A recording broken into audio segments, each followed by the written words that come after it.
It was 10 in the morning, and sitting in the bar with a whiskey, I watched Anna walk around the bar looking for something to do. I couldn't help but wonder why she plied her trade in this place. And that place was the Longhorn Saloon. I couldn't understand why some man hadn't grabbed her and taken her away from her slut life. Several times I spent a couple of dollars to be with her and considered it well spent. I'd like to do this again. I have money, but no time. Old man Brewster at the grocery store would have my van loaded and ready to go, and if I left now, I'd be there by evening. If I stay here tumbling with Anna, I'll be back home after midnight, although maybe it's worth it. Anna finished walking around the bar without finding anyone, and finally came up to me. "Good morning, Frank. Do you have some time for a little fun? Maybe next time, if some man hasn't taken you away from your slut life yet." She laughed and said, "It is unlikely. There is only one man who comes here with whom I would go, but he is not interested in marrying a woman like me." "Then he's a fool." She looked me straight in the eyes and said, "You don't look like a fool, Frank." "I? Would you leave here with me? Offer, and you will find out. Do you have any idea what your life will be like away from here? I grew up on a farm, so I have a pretty good idea. How quickly can you pack your things? Brewster should be loading my van by now, and it's time for us to head out if we want to get to my house before dark." "Give me 10 minutes, she said, and hurried upstairs. I waved my hand at Titus and told him to refill my whiskey. While pouring, he said, "I couldn't help but overhear what you and Miss Anna were talking about. You know that if you carry out your plans, Matson will not like it. Even though Matson is the owner of this saloon, she doesn't belong to him. It's unlikely he'll look at it that way. You do this and he will want a piece of your skin. You better be ready for this." I sipped my whiskey and wondered what Matson might do. Then he shrugged. "Whatever it is, I'll do my best to deal with it, just like everything else I've dealt with since I signed up for the war." I saw Anna approaching, finished my whiskey, and stood up. She carried a backpack and a bag. I took the satchel from her, and we left the saloon and went down to the grocery store. My wagon was ready to go. I had paid Brewster, placed Anna and her things in the wagon, and was checking the horses and tack when I heard, "Get your damn ass off the wagon and go back to where it belongs." I walked around the horses and saw Zach Matson rushing into the van and yelling at Anna. She looked at me scared, and I told her to sit quietly. I stood between Matson and the cart, put my hand on the Colt Dragoon in the holster on my right side, and said, "Go away. She's with me now, and you have no say." "Hell no. She's not going anywhere as long as she owes me." "What does she owe you for?" "For room and board." With my hand on the gun and my eyes on Matson, I asked Anna how much she owed, and she replied, "I don't know. He never told me." "How have you paid him so far?" "From the money I earned through prostitution." "How much does he get from each man you work with?" "He takes everything." "Then I don't think you owe him anything. In fact, it looks like he owes you a little. Why don't you go back to your saloon and find out how much you owe her, and next time we're back in town, we can collect it." "There's no way I'll do it." "Get off that bitch cart and get back to work." I took out my Colt, pointed it at Matson's head, and said, "The best person to return to this salon is you. And now, get out." He backed down, saying, "This is not the end yet. You haven't seen the last of me." And then he turned and headed back to his saloon. I climbed into the wagon, took the reins in my hands, slapped the horse on the sides with the long ends, and said, "Go ahead, guys, take us home." We set off, and 5 minutes later, we were out of the city and moving on. The journey to my house will take quite a long time, so we have time to talk and get to know each other better. I asked Anna to tell me a little about herself. I learned that she was 19 years old and grew up on a farm in Ohio, where her parents worked for the farm owner. As she grew older, she was asked to work on the farm and sometimes in the kitchen, along with her mother. The owner of the farm died, and her parents decided to move west and find their own place. Anna and her 19-year-old brother decided to go with them. They were caught by the Indians on the plain. 5 wagons rode together in a rough square and tried to fight off the Indians. They were almost overtaken when a cavalry column appeared, and the Indians fled. Of the 31 people in the vans, only 9 survived. Anna was the only one from her family who managed to escape. The cavalry escorted the survivors to the city and left them there. Anna had no money and could not find a job. Old Man Barnes let her sleep for free in the hayloft of his stable, but she was so hungry that when the cowboy offered her $1 to spend some time with him, she did it just so she could have money for food. Once she started, she never stopped. Matson offered her room and board if she would work in his saloon. It was only after she had been there for 2 weeks that she discovered Matson was charging her for room and board. And then she wanted to hear my story. Born and raised in Monroe, Michigan. Worked at the Monroe Wagon plant building wagons and buggies during the week and on my uncle's farm on the weekends. At the end of '62, I enlisted in the 27th Michigan Infantry, expecting to go to fight the Confederates. He ended up in New York, where he tried to suppress the anti-draft riots, participated in the battles of Spotsylvania Courthouse and Appomattox, participated in the siege of St. Petersburg. He parachuted in June 1965, and when he returned home, it turned out that all the jobs were occupied by those who did not go to war. Bill Hendricks told us about the homestead law that Abe passed in '62. We can live on 65 acres of land for just $18, and all you have to do is live on it and improve it for 5 years, and then it's yours without any encumbrances. 23 of us decided to do it, and a train of 18 wagons and a herd of cows came and settled here. All my neighbors are boys with whom I fought, and we still help each other when necessary. We were the first to come here, and we had a choice of sites. We drew lots to see who would choose first, and lucky for me, I was the first to choose. I chose the one I got because it has a fairly large stream running down the back of it, and if I were going to raise beef, I would need plenty of water. After 5 years, I filled out all the necessary paperwork, and now this place is completely mine, and I don't owe a cent for it. I don't have to drive the beef south to the trail to be slaughtered because the army saw fit to build a post here. I sell my beef to them and to the townspeople, and barter a little with the guys I come here with. That, in fact, is my whole story. Just before dark, we arrived at my house. We carried her things into the hut. Then I took the wagon to the barn, unharnessed the horses, brought them into the stalls, fed and watered them, and then left the wagon to unload until the morning and headed towards the hut.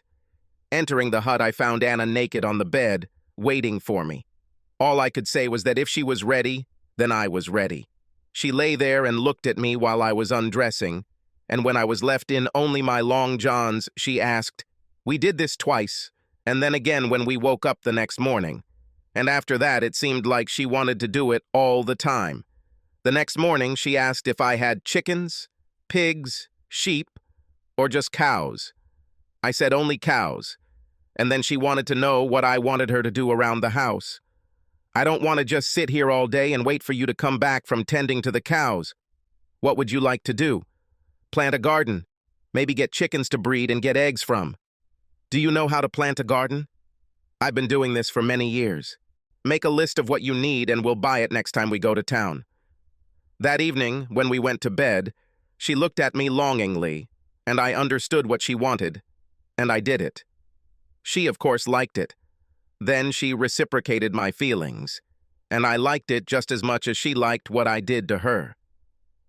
She's gotten better since last time, and the last time it was about a year ago. I came to town to buy groceries and went to see her. She said she was very sorry, but she was on her period. I was about to leave, but she took my hand and said that she could still help me, and when I asked how it was, she told me to follow her to her room, which I did. It was my first time, and I liked it.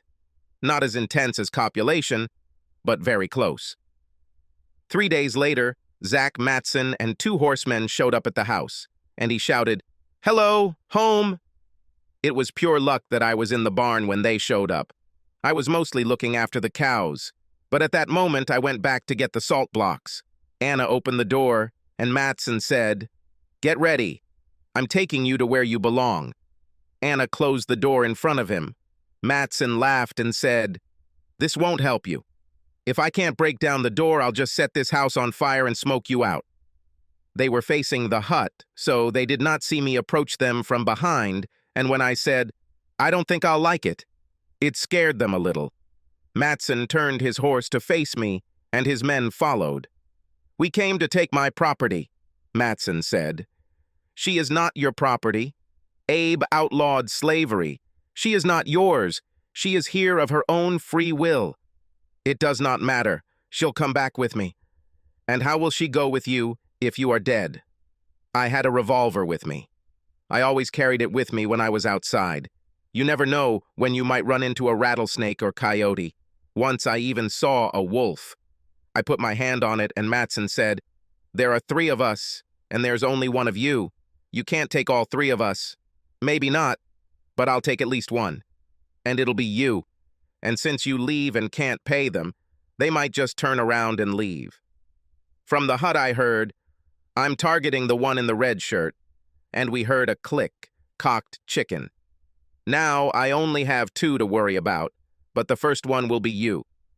Matson turned to the other 2 and said, "I'll double your salary." And while he was saying this, I took out my Colt Dragoon, and Matson, when I heard a click, cocked trigger, turned to me and I said, "Do it or get off my land." Matson was angry, and angry people sometimes do stupid things, and I was waiting for him to start the fight.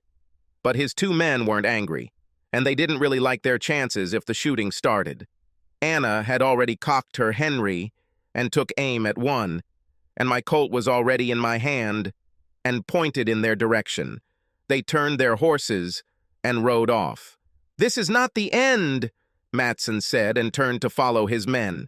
As he did this, I called out to him, "Matson," and he turned to look at me. "If there is a next time, I will kill you. Understood?" He threw a hostile look at me and galloped away. I went into the cabin, and as Anna was putting Henry in his place, I asked her if she really could have shot the man in the red shirt, and she said yes. When Poe died, I picked up his rifle and shot at the Indians. This was no different. I went to my chest, rummaged around at the bottom, and pulled out a 4-barreled Sharps pistol, which I took from a dead Confederate in Sylvania Sports. I handed it to her and said, "It doesn't have any stopping power because it's only a .22 caliber. If you need to use it, shoot it in the head." I took her to the barn, let her shoot it and get used to it, and then told her to keep it handy when I wasn't around. We have settled down. She had her own chickens and garden. I had beef and hay. One evening, coming from haymaking, I found her slightly agitated. Before he could ask, she said that she had to shoot a man that day. "He's in the barn. I had to drag him there. I couldn't leave him in the yard because someone might come. One of the people who came here with Matson, the day we drove them away. He told me to pack my things, and he would take me back to Matson, where I belonged." While gathering her things, she picked up the box of pepper, turned, and remembering my words, shot him in the face, and he fell. Her bullet hit him in the left eye, and that was the end of it. I buried him under one of the horse stalls, threw some hay on the ground, and then returned the horse to his stall. She was worried about what to do with his horse, and I said that I would use it to plow the fields and it would never be seen in town, so we wouldn't have to answer questions about it. If anyone sees her and asks about her, I will say that I found her one morning in my hayfield with a bloody saddle and was planning to take her into town with me the next time I went. The only question I ever received about this was from Jacob Winters. He's one of the guys I went to war with. He came to see me one day and asked me when I got my 3rd horse, and I told him how it happened. He said that he would give me a boar and 2 sows for her. He breeds pigs, and I agreed. That's what we did. Us Michigan boys exchanged with each other. This is how Anna got pigs. I took a few more things from the man Anna shot, except the horse. He had one of those new Winchesters, a Colt Peacemaker, and $38 in his pocket. I liked the Peacemaker, so I gave my Dragoon to Anna to keep in the hut, and I began wearing the Peacemaker myself. As soon as I traded Jacob's horse, I cleaned the blood from his saddle so that Anna would have something to ride. It was McClellan, and there are many of them in the area. The fact that the man came convinced me that Matson was not going to leave things as they were. It didn't matter that she wouldn't be of any use, being 3 months pregnant and all. But he didn't know that. I thought that Matson was a coward, and instead of coming myself, I told him that at the next meeting I would kill him. He sent his mercenaries. Why only one this time? I don't know, but it didn't matter. I had to do something. It was impossible to hope that Anna would cope with this alone if I was in the field, and more than one of them appeared. I didn't want to wait for the axe to fall, so I saddled Horse Raz, as I called him. The other was Horse too. First, I went to the city in the first rays of sun. We didn't have any plans. Just going to stop by Matson's saloon and see where it took us. We didn't have to wait long. Before I could put $1 on the bar and tell Titus to bring me some whiskey, I heard, "What the hell are you doing here?"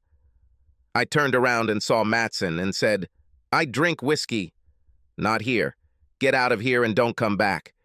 Without turning my back to Matson, I asked, "Titus, who will get this position after Matson's death?"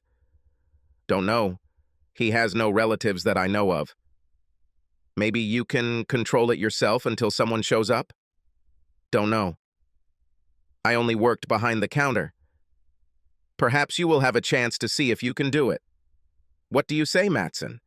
Is he ready for a chance to see if he can do the job? If you want me to get out of here, you'll have to kick me out. The thing is, I don't think you can do it.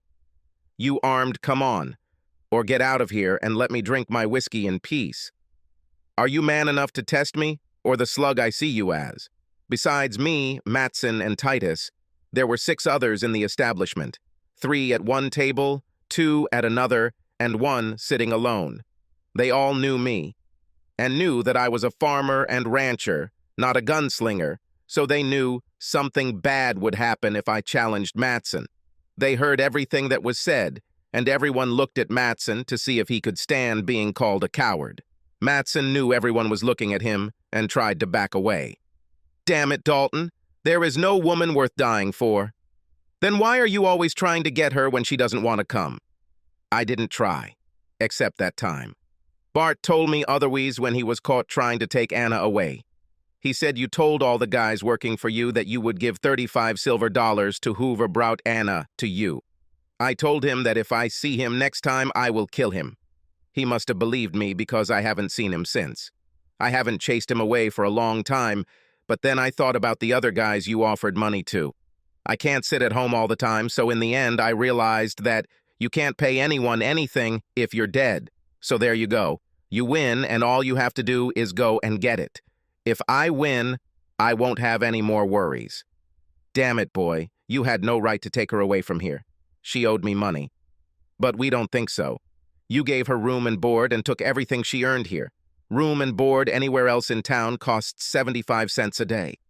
Anna never earned less than $3 a day.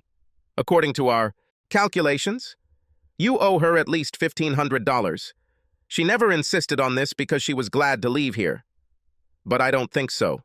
She worked here, so she is mine. I'm guessing you're one of the people who didn't hear the rumors that Abe freed the slaves and outlawed slavery. It may no longer be there, but even after that, slavery was not restored.